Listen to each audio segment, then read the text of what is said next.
فلنبكي على سيدنا ومولانا الإمام الحسين بن علي، فإن مولانا الرضا سلام الله عليه قال لابن شبيب: يا ابن شبيب، إن كنت باكيا لشيء فابك للحسين بن علي بن أبي طالب، فإنه ذبح كما يذبح الكبش.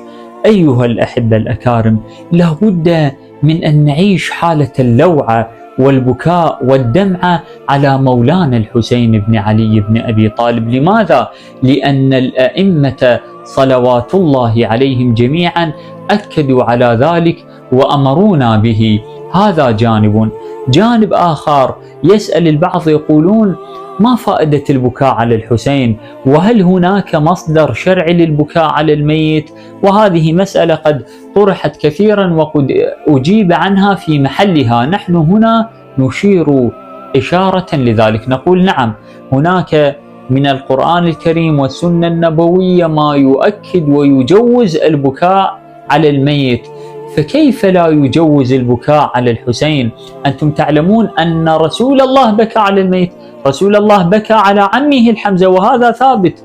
ورسول الله صلى الله عليه وآله وسلم بكى على الحسين، وهذا ما روته كتب أهل السنة والجماعة، فالبكاء ثابت.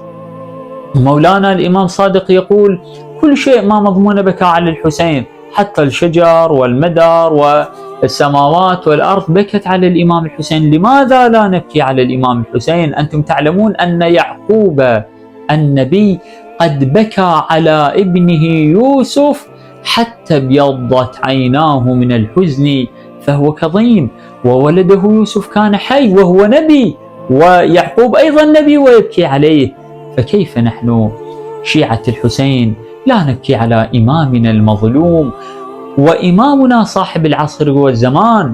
أيها الأحبة، دققوا جيدا، انتبهوا لهذه التفصيلة. أنتم تقولون: شنو فائدة البكاء على الحسين وليش نبكي على الحسين؟ أنت تؤمن بصاحب العصر والزمان؟ صاحب العصر والزمان ألم يقل: أبكي على الحسين بدل الدموع؟ شنو دمع؟ يعني صاحب الزمان يبكي دم على الحسين، فكيف نحن لا نبكي عليه دموع على أقل التقادير؟ فلا بد علينا أن نستشعر هذه الحالة. ومن ثم أيها الأحبة، في الختام أقول هذا الشيء مهم جدا، انتبهوا. البكاء على الحسين ماذا يصنع؟